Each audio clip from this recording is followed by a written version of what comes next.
मेरे रोम रोम में बसने वाले राम, जगत के स्वामी हे अंतर्यामी, मैं तुझसे क्या मांगू, मैं तुझसे क्या मांगू। मेरे रोम रोम में बसने वाले राम,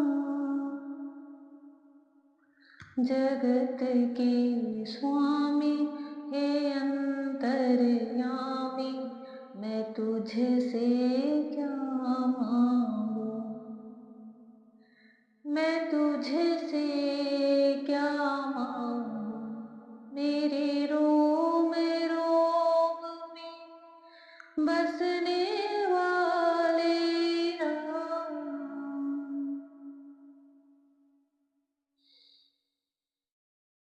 भगवान से हम कुछ भी मांगते हैं और भगवान वो हमें दे देते हैं। कुछ समय के लिए वो हमें बड़ा सुख लगता है।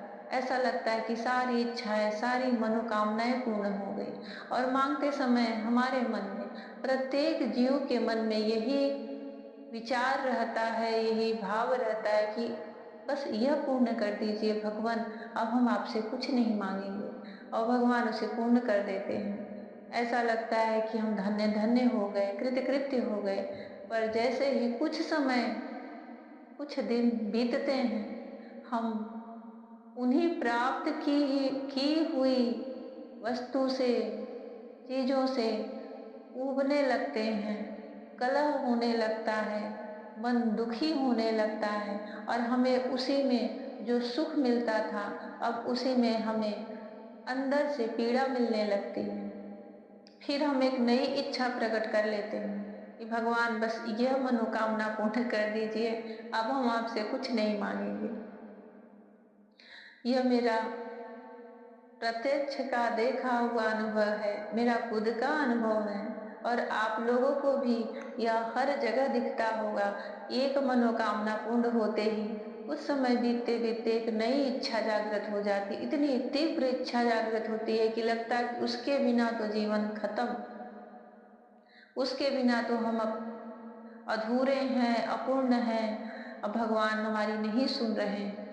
यह क्रम चलता ही रहता है। और ऐसा नहीं कि यह जीवन के अंत तक चलता है, यह अगला जन्म लेते ही फिर शुरू हो जाता है। क्योंकि आपके अंतःकरण में, आप जो जीव स्वरूप है, उन इंद्रियों में यह चीज व्याप्त रहती है सूक्ष्म भाव से। जैसे आपको अगला जन्म मिलेगा, फिर से वही सारी चीजें, वही रजोगुण, तमोगुण और सत्वगुण से मिलके जो आपका स्वभाव बनता है, फिर से वही इच्छाएं, मनोकामना, फिर से वही चक्र शुरू हो जाता है। कभी भी जीव का मन पूर्ण नहीं होता, तृप्त नहीं होता। कभी भी वह यह सोचे कि मैं सांसारिक चीजों में एक एक को प्राप्त करता जाऊं और फिर मैं इससे तृप्त हो जाऊंगा और उसके बाद में भगवान को, ईश्वर को प्राप्त कर लूंगा, तो यह असंभव है। आप हजारों युगों तक जीते रहो, जन्म लेते रहो, कभी तृप्त नहीं हो सकते। और इसका सबसे बड़ा उदाहरण है श्रीमद् भागवत महापुराण ही है। राजा ययाति की कथा जब इसमें आएगी, तो इसमें स्पष्ट इसका वर्णन आता है कि अपने भोगों से उनका मन तृप्त ही नहीं होता। कई हजार वर्ष जीने के बाद भी जब उनको वृद्धावस्था आती है, तो अपने पुत्र से वह यौवन उधार में मांगते हैं। यह हमें संदेश देता है भागवत कि जो हम जीव स्वरूप हैं, वह कभी भी सांसारिक भोगों से ना तो तृप्त हो सकता है, ना संतुष्ट हो सकता है, ना ही उसकी इच्छाएं, वासनाएं, कामनाएं पूर्ण हो सकती है। क्योंकि वह उसी मन, उन्हीं इंद्रियों के ही जाल में गुथा हुआ है। उसका न क्रोध समाप्त होगा, न वासना खत्म होगी, न लोभ खत्म होगा। वह उन्हीं में लिपटा रहेगा। चाशनी की तरह उससे निकल ही नहीं सकता। जब तक कि वह अपने अंतःकरण में आत्म स्वरूप से होकर के स्थित होकर के भगवान में चिंतन ना करे, किसी आध्यात्मिक गुरु के शरण में ना जाए, जब तक कि उसके पूर्व प्रारब्ध का पुण्य उदय ना हो, उसके मन में श्री कृष्ण भावना अमृत की वह ज्योत न जगे, यह बड़े ही सौभाग्य से होता है, बड़े ही भाग्यशाली लोगों को प्राप्त होता है कि आप इस असंख्य सृष्टि ब्रह्मांड में भगवान ने आपको चुना है, आपके अंतरात्मा में अपने प्रेम की भक्ति की भावना जगाई है, ज्योत जलाई है, और आप कभी कभी उसी जन्म में भगवान श्री कृष्ण को प्राप्त कर लेते हो। आपके अंतःकरण में वह दिव्य ज्ञान की ज्योति जग जाती है। आपके अंदर के सारे लोभ मोह काम क्रोध वासना ईर्ष्या जलन द्वेष ममता, ये सारे जो बड़े ही जंजाल वाले बड़े ही कठिन ये एक दुर्गम वन है, इन सबको वह काट डालते हैं। भगवान का वह जो दिव्य ज्ञान होता है, भगवान की वह जब प्रबल भक्ति भक्ति होती है, भगवान की माया को सिर्फ वही काट सकती है। जय श्री कृष्णा। मेरी सोल फैमिली आध्यात्म आपके अपने चैनल पर मैं नंदा आप सबका बहुत बहुत स्वागत करती हूँ। श्रीमद् भागवत महापुराण का पंचम स्कंद चल रहा है और आप सबका अपने हृदय से मैं बहुत बहुत धन्यवाद दे रही हूँ मेरे इस भागवत आध्यात्म के चैनल को सपोर्ट करने के लिए, इससे जुड़ने के लिए, भगवान श्री कृष्ण से जुड़ने के लिए। मेरे मन में कभी भी यह भाव नहीं आता कि जो इससे जुड़ रहे हैं वह चैनल बढ़ा रहे हैं या उससे मुझे कोई लाभ होगा। मुझे बस यह खुशी होती है कि जो कोई इससे जुड़ रहा है, वह पता नहीं क्यों मेरे मन में यही भाव आता है कि वह भगवान श्री कृष्ण से जुड़ रहा है। मेरे अंतःकरण में बस वही प्रसन्नता जगती है कि उसके मन में कहीं न कहीं से श्री कृष्ण के प्रति कोई तो लगाव आया है, इस भागवत से कोई तो पिछले जन्म का जुड़ा हुआ कुछ अधूरा रिश्ता फिर से जागृत हुआ है कि वह इस आध्यात्म से जुड़ा है। क्योंकि यह साधारण चीज है ही नहीं, कोई एक भी संपूर्ण कर ले तो समझ लीजिए उस जीव का जीवन सफल हो गया। इसका एक एक मंत्र एक एक शब्द भगवान श्री कृष्ण मैं हूँ। मैं बहुत ही अपने आप को भाग्यशाली समझती हूँ, समझूंगी जो कोई इसको संपूर्ण पूरा करे। मैं स्वयं चाहती हूँ कि मैं इसको निर्विघ्न पूर्ण करूं। इसके सारे वीडियो श्रीमद् भागवत महापुराण का जैसी मेरी बुद्धि है, जैसी मेरी वाणी है और जैसी मेरी भगवान श्री कृष्ण के प्रति भक्ति विचार है, मैं इस भागवत के अर्थों को डालूं, इसमें बोल सकूं, समझा सकूं, और जो भी इसको सुन रहे हैं भगवान श्री कृष्ण के प्रति उनकी भक्ति बढ़े, रुझान बढ़े, प्रेम बढ़े, उनका भागवत पूर्ण हो।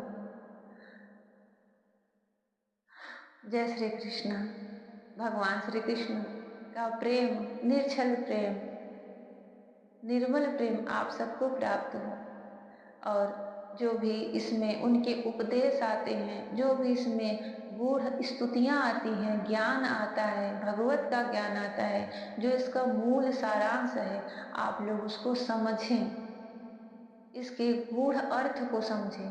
क्यों यह कहा जाता है कि भागवत मोक्षदायिनी है, क्यों यह कहा जाता है कि भागवत श्री कृष्ण को ही दे देता है, उस भाव को समझें। श्रीमद् भागवत महापुराण का पंचम स्कंद चल रहा है और नारद मुनि नर नारायण भगवान जो कि बद्रीनाथ में विराजमान है, अदृश्य रूप से उनकी स्तुति कर रहे हैं।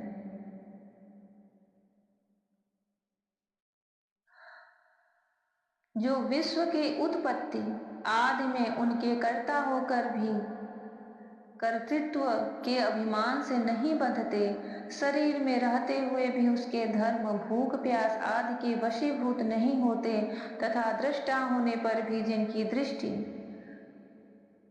दृश्य के गुण दोषों से दूषित नहीं होती, उन असंग एवं विशुद्ध साक्षी स्वरूप भगवान नर नारायण को नमस्कार है।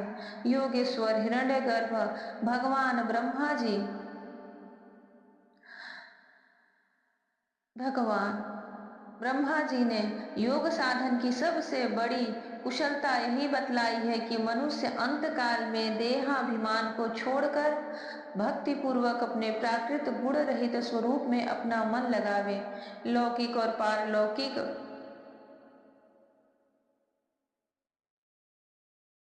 इसको फिर से सुनिए। योगेश्वर हिरण्यगर्भ भगवान ब्रह्मा जी ने योग साधन की सबसे बड़ी कुशलता यही बतलाई है कि मनुष्य अंत काल में देहाभिमान को छोड़कर भक्ति पूर्वक आपके प्राकृत गुण रहित स्वरूप में अपना मन लगावे। लौकिक और पारलौकिक भोगों के लालची मूढ़ पुरुष जैसे पुत्र, स्त्री और धन की चिंता करके मौत से डरते हैं, उसी प्रकार यदि विद्वान को भी इस निंदनीय शरीर के छूटने का भय ही बना रहा, तो उसका ज्ञान प्राप्ति के लिए किया हुआ सारा प्रयत्न केवल श्रम ही है। अतः अधोक्षज, आप हमें अपना स्वाभाविक प्रेम रूप भक्ति योग प्रदान कीजिए, जिससे कि प्रभु इस निंदनीय शरीर में आपकी माया के कारण बद्धमूल हुई दुर्भेद अहमता ममता को हम तुरंत काट डालें। राजन, इस भारतवर्ष में भी बहुत से पर्वत और नदियां हैं, जैसे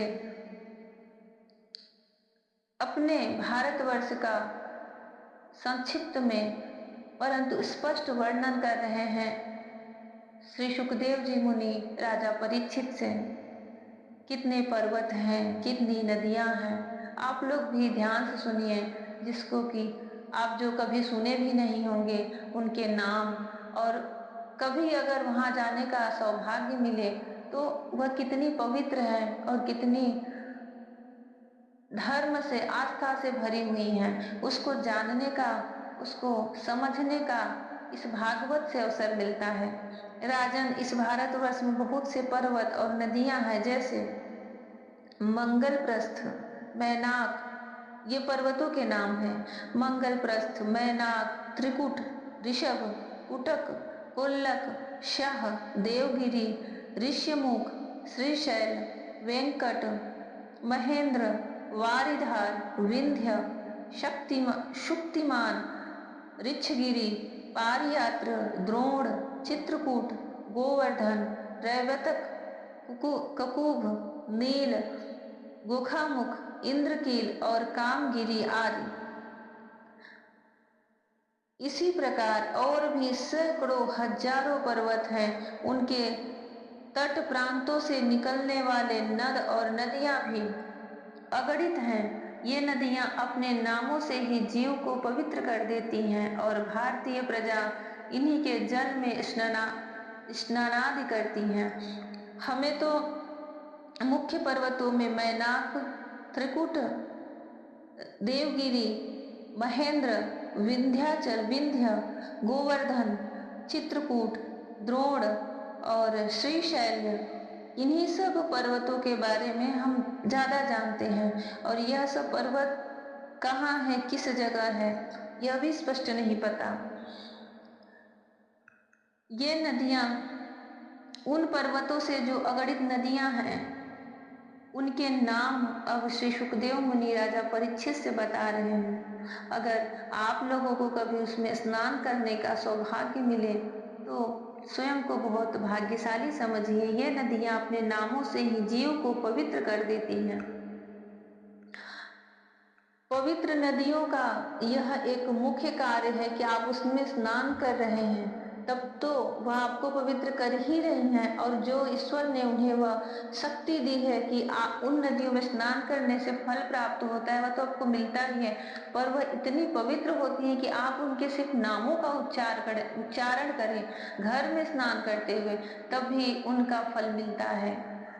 ये नदियां अपने नामों से ही जीव को पवित्र कर देती हैं और भारतीय प्रजा इन्हीं के जल में स्नानादि करती है। उनमें से मुख्य मुख्य नदियां ये हैं: चंद्रवसा, ताम्रपर्णी, अवटोदा, कृतमाला, वैहायसी, कावेरी, वेणी, पयस्वनी, सरकरा, वर्ता, तुंगभद्रा, कृष्णा, वेण्या, भीमरथी, गोदावरी, निर्विंध्या, पयोष्णी, तापी, रेवा, सुरसा, नर्मदा, चर्मणवती, सिंधु, अंध और शोण नाम के नद।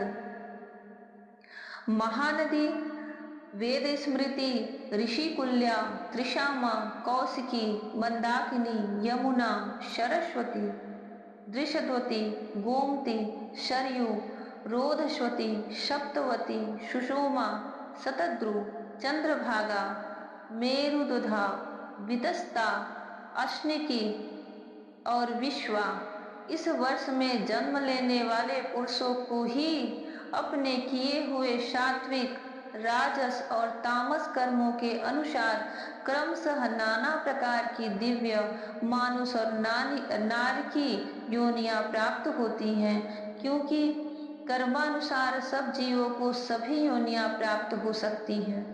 इसी वर्ष में इसी वर्ष मतलब भारतवर्ष में इसी वर्ष में अपने अपने वर्ण के लिए नियत किए हुए धर्मों का विधिवत अनुष्ठान करने से मोक्ष तक की प्राप्ति हो सकती है। परीक्षित, संपूर्ण भूतों के आत्मा, रागादि दोषों से रहित, अनिवर्चनीय, निराधार परमात्मा भगवान वासुदेव में अनन्य एवं अहैतुक भक्ति भाव का ही यह मोक्ष पद है।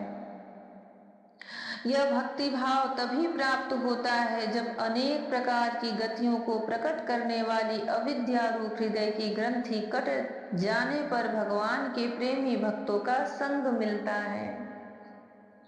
देवता भी भारतवर्ष में उत्पन्न हुए मनुष्यों की इस प्रकार महिमा गाते हैं। आहा, जिन जीवों ने भारतवर्ष में भगवान की सेवा के योग्य मनुष्य जन्म प्राप्त किया है, उन्होंने ऐसा क्या पुण्य किया है, अथवा इन पर स्वयं श्री हरि ही प्रसन्न हो गए हैं। इस परम सौभाग्य के लिए तो निरंतर हम भी तरसते रहते हैं। हमें बड़े कठोर यज्ञ, तप, व्रत और दानादि करके जो यह तुच्छ स्वर्ग का अधिकार प्राप्त हुआ है, इससे क्या ही लाभ है। यहाँ तो इंद्रियों के भोगों की अधिकता के कारण स्मृति शक्ति छिन जाती है, अतः कभी श्री नारायण के चरण कमलों की स्मृति होती ही नहीं। यह स्वर्ग तो क्या है, यह स्वर्ग तो क्या, जहाँ के निवासियों की एक एक कल्प की आयु होती है, किंतु जहाँ से फिर संसार चक्र में लौटना ही पड़ता है। उन ब्रह्मा लोकादि की अपेक्षा भी भारत भूमि में थोड़ी आयु वाले होकर जन्म लेना अच्छा है, क्योंकि यहाँ धीर पुरुष एक क्षण में ही अपने मर्त शरीर से किए हुए संपूर्ण कर्म श्री भगवान को अर्पण करके उनका अभय पद प्राप्त कर सकता है। कितना महत्व है यहाँ पर जन्म लेना, और कितना अधिक महत्व है भगवान के भक्तों का संग प्राप्त होना, उनसे जुड़ना। देवता भी तरसते हैं इस सौभाग्य को प्राप्त करने के लिए, जहाँ भगवत कथा की अमृतमयी सरिता नहीं बहती, जहाँ उनके उद्गम स्थान भगवत भक्त साधु जन निवास नहीं करते, और जहाँ नृत्य गीतादि के साथ बड़े समारोह से भगवान यज्ञ पुरुष की पूजा अर्चा नहीं की जाती, वह चाहे ब्रह्म लोक ही क्यों न हो, उसका सेवन नहीं करना चाहिए। जिन जीवों ने इस भारतवर्ष में ज्ञान, विवेक, बुद्धि, तदनुकूल कर्म तथा उस कर्म के उपयोगी द्रव्यादि सामग्री से संपन्न मनुष्य जन्म पाया है, वे यदि आवागमन के चक्र से निकलने का प्रयत्न नहीं करते, तो व्याध की फांसी से छूटकर भी फलादि के लोभ से उसी वृक्ष पर विहार करने वाले वनवासी पंछियों के समान फिर बंधन में पड़ जाते हैं। अहो, इन भारतवासियों का कैसा सौभाग्य है, जब ये यज्ञ में भिन्न भिन्न देवताओं के उद्देश्य से अलग अलग भाग रखकर विधि मंत्र द्रव्यादि के योग से श्रद्धा पूर्वक उन्हें हवि प्रदान करते हैं, तब इस प्रकार इंद्र आदि भिन्न भिन्न नामों से पुकारे जाने पर संपूर्ण कामनाओं के पूर्ण करने वाले स्वयं पूर्ण काम श्री हरि ही प्रसन्न होकर उस हवि को ग्रहण करते हैं। यह ठीक ही है कि भगवान सकाम पुरुषों के मांगने पर भी उन्हें अभिष्ट पदार्थ देते हैं, भगवान का वास्तविक दान नहीं है किंतु यह भगवान का वास्तविक दान नहीं है, क्योंकि उन वस्तुओं को पा लेने पर भी मनुष्य के मन में पुनः कामनाएं होती ही रहती हैं। इसके विपरीत जो उनका निष्काम भाव से भजन करते हैं, उन्हें तो वे साक्षात अपने चरण कमल ही दे देते हैं, जो अन्य समस्त इच्छाओं को समाप्त कर देने वाले हैं। अतः जब अब तक स्वर्ग सुख भोग लेने के बाद हमारे पूर्वकृत यज्ञ प्रवचन शुभ कर्मों से यदि कुछ भी पुण्य बचा हो, तो उसके प्रभाव से हमें इस भारतवर्ष में भगवान की स्मृति से युक्त मनुष्य जन्म मिले। यह देवता प्रार्थना करते हैं भगवान से कि हमें भारतवर्ष में हमारे भोगों को भोग लेने के बाद हमारा पुण्य कुछ बचा है, तो हमें इस स्वर्ग लोक के बाद भारतवर्ष में भगवान की स्मृति से युक्त मनुष्य जन्म मिले, क्योंकि श्री हरि अपना भजन करने वाले का सब प्रकार से कल्याण करते हैं। सोचिए, हम कितने सौभाग्यशाली हैं कि हमारी आत्मा भगवान से जुड़ चुकी है, हमारा मन, हमारी बुद्धि, हमारे भाव श्री कृष्ण से जुड़ चुके हैं। वो हम पर खुश हैं, हम पर रीझते हैं। हमारा मन उनकी तरफ आकृष्ट हो तो वह भी कितनी लीलाएं करते हैं। हम भले किसी दुविधा में हो, पर जब शास्त्र और पुराण का अध्ययन करते हैं, क्योंकि यह सबसे सत्य बात है, यह वेद पुराण शास्त्र ही हमारा मूल आधार सनातन धर्म है, यहाँ हर बातें सत्य है, तो हमें विश्वास करना ही पड़ता है। चाहे जैसा जन्म मिला हो हमारे प्रारब्ध वर्ष से, चाहे वर्तमान की परिस्थिति जैसी हो, हमारी आत्मा उनसे जुड़ गई है, तो सदैव मन में प्रसन्नता रखना चाहिए कि हमारा प्रारब्ध कट रहा है, पर हम अब श्री कृष्ण से जुड़ चुके हैं। अब हमारा कोई अनिष्ट नहीं कर सकता, श्री हमारी आत्मा का पतन नहीं हो सकता। श्री सुखदेव जी कहते हैं, राजन, राजा सगर के पुत्रों ने अपने यज्ञ के घोड़े को ढूंढते हुए इस पृथ्वी को चारों ओर से खोदा था। उससे जम्बूद्वीप के अंतर्गत ही 8 उपद्वीप और बन गए, ऐसा कुछ लोगों का कथन है। वे स्वर्णप्रस्थ, चंद्र शुक्ल, आवर्तन, रमणक, मंदर, हरिण, पांचजन्य, सिंहल और लंका है। भरत श्रेष्ठ, इस प्रकार जैसा मैंने गुरुमुख से सुना था, ठीक वैसा ही तुम्हें यह जम्बूद्वीप के वर्षों का विभाग सुना दिया। जय श्री कृष्ण। श्रीमद् भागवत महापुराण सबका हे कृष्ण पूर्ण हो। आप हमसे निरंतर ऐसे ही हमारी आत्मा से जुड़े रहें, हम पर अपनी वह करुणामय दृष्टि बरसाते रहें। जय श्री कृष्ण। राधे राधे। जय श्री कृष्ण। हरि ओम।